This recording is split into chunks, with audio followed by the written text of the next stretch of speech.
This is my father and me, in the 1970s when I was about 7 years old. But long before I was born, my father had another son. Not a biological son, not an adopted son, but a surrogate son. His name was Bobby Fischer, and now we were face to face. What's your first name? Jeremy Schaap. Jeremy, yes. I hate to, rap people personally, but his father, many years ago, befriended me.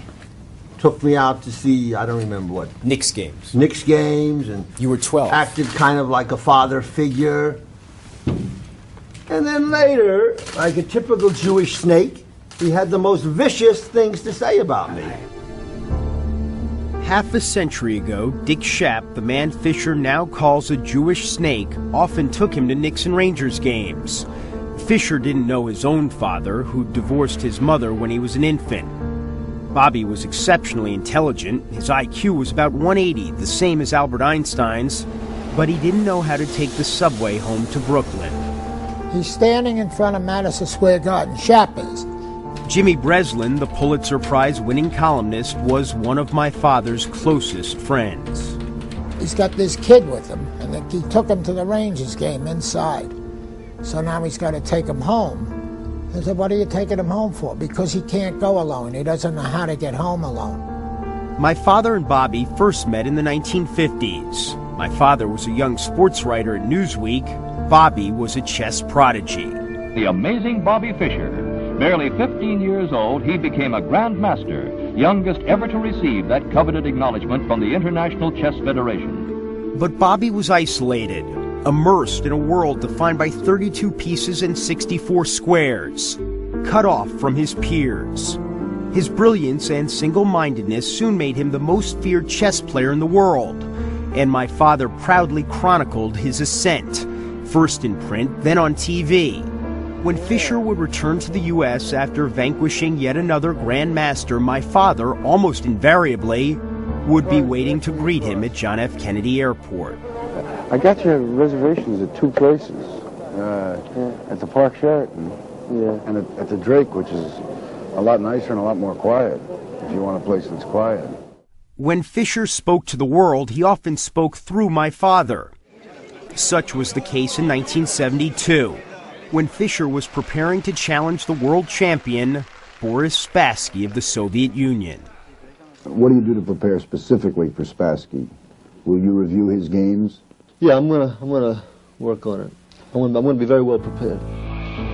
Fischer played Spassky in the summer of 1972 in Reykjavik, the capital of Iceland, the rugged island nation in the North Atlantic. At a time when the U.S. and the USSR had thousands of nuclear missiles aimed at each other's cities, Fischer versus Spassky was much more than a chess match. Was one man, one American, standing up to the entire Soviet Union. William Knack covered Bobby Fischer at Newsday and Sports Illustrated. This was the one world title, the one thing that they coveted more than anything else, and we knew that. We knew that all you had to do was read the newspapers or the magazines, and you knew that this was the Russian game. And we sent one guy. I mean, it was almost like Odysseus. I mean, it was like this one guy on this quest. And we sent him into the battle. Over the course of 2 months, with tens of millions of people following his every move, Fischer didn't just win, he crushed Spassky. When it was finally over, Fischer's first interview was with my father, who'd flown to Iceland to cover the match. How does it feel now you have the world championship? You're the best in the world at what you've devoted your life to. How does that feel inside? Feels pretty good, yeah. I mean, my goal now is to play a lot more chess. I felt I'd been, handicapped by not having the title. Ladies and gentlemen, welcome to City Hall for Bobby Fischer Day. My father was the master of ceremonies when New York honored the new world champion. Bobby, how did you enjoy it, the reception? It was really wonderful. Not long after Bobby Fischer Day, my parents threw a party for Fischer, which I don't remember, I was only 3, but at which I've been told I met the world champion, who was still only 29. Already, though, he was a hero of the Cold War, with the cultural cachet of a rock star. But Fischer never capitalized on his triumph in Iceland. Instead, he vanished without explanation. He stopped playing competitively and forfeited the championship. He moved to the West Coast and joined a fundamentalist cult. He stopped speaking to many of his old friends. Still, in 1979, when my father was on a trip to Los Angeles and staying at the famously palatial home of Wilt Chamberlain, he called Fisher. The first thing out of Bobby's mouth is, "Are you really at Wilt's house?" And Dick said, "Yeah, I'm at Wilt's house." He said, "Oh man, I've always wanted to see that house." And Dick said, "Well, would you like to come to dinner?" And there was this silence, and Bobby finally said, "No, I can't do that. I'm not seeing people." In the 1980s, Fisher further secluded himself. He started spouting anti-Semitic diatribes, despite the fact that his mother was Jewish. He said the Holocaust never happened. As Fisher shambled around the streets of Pasadena, California, my father was often asked to assess the former champion's state of mind. Despite their shared history, he once said, quote, "Bobby doesn't have a sane bone in his body." Finally, in 1992, at the age of 49, Fisher emerged from seclusion. For a $3 million payday, he agreed to a rematch against Spassky. But by playing in war-torn Yugoslavia, Fisher was violating international sanctions. He came back without explaining why, demanding his own rules. Draws do not count, for instance. The match lasts until one man wins 10 games. Spouting anti-Semitic remarks at a press conference and holding up the letter from the U.S. Treasury Department warning him that he is subject to fines and imprisonment for violating UN sanctions against Yugoslavia and spitting on it. That's my answer. Fisher defeated Spassky again, but after the match, he couldn't return to the U.S. He became a fugitive, hopscotching from Central Europe to the Far East, surfacing only occasionally, usually on the radio, to rail against the U.S., against Jews, and against the game of chess. Just a few hours after the attacks on 9/11, Fisher appeared on the radio in the Philippines. This is all wonderful news. It's time for the U.S. to get their heads kicked in. It's time to finish off the U.S. once and for all. This just shows you that what goes around comes around, even for the United States. The U.S., I want to see the U.S. wiped out. 3 months later, my father died at the age of 67. He hadn't spoken to Bobby Fischer in more than 20 years. Last summer, Fischer, still a fugitive, was arrested in Japan as he tried to board a flight to Manila. After more than 8 months in a detention center, he was released 3 weeks ago. The Japanese put him on a plane bound for Iceland, which, in an extraordinary gesture of gratitude for his performance there 33 years ago, had granted him citizenship.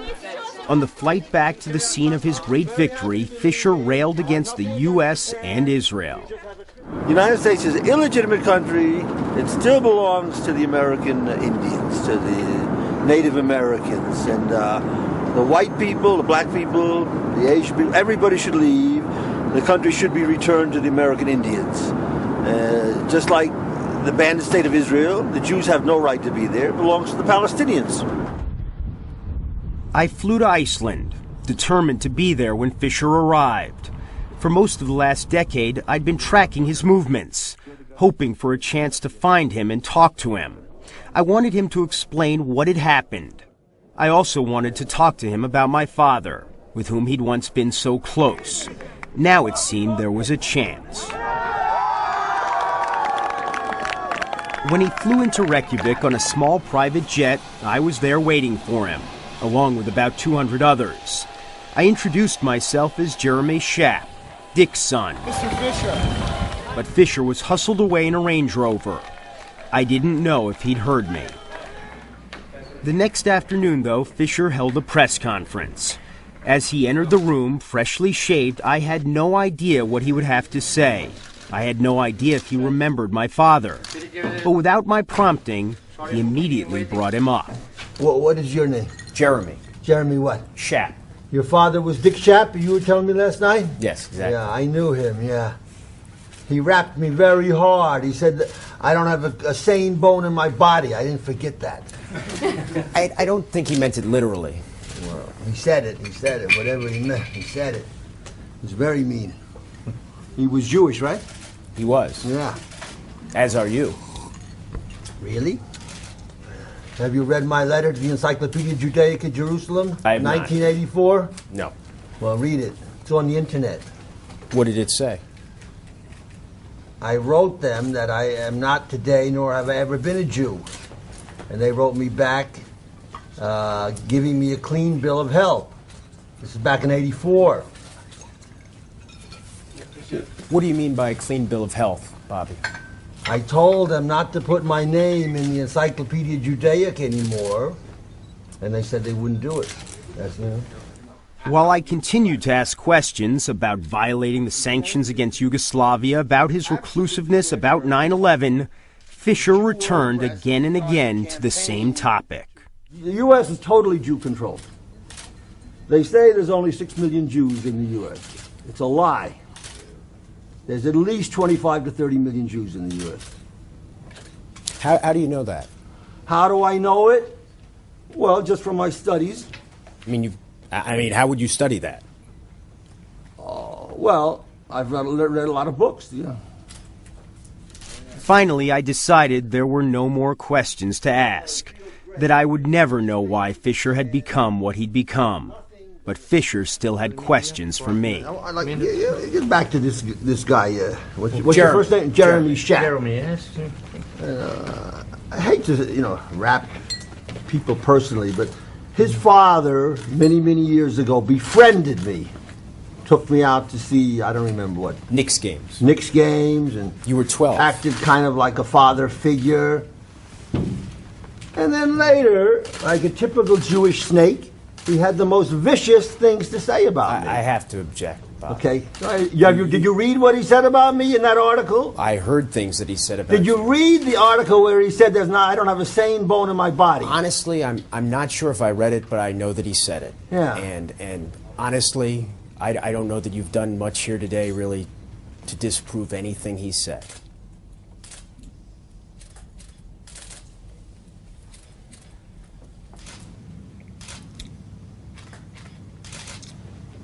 I left the press conference more sad than angry. It occurred to me later that while I'd come to Iceland to talk to a 62-year-old man who'd once been the best in the world, maybe the best ever at what he did, all that I found was a scared teenager who still didn't know how to get home to Brooklyn. More than ever, Bobby Fischer is lost.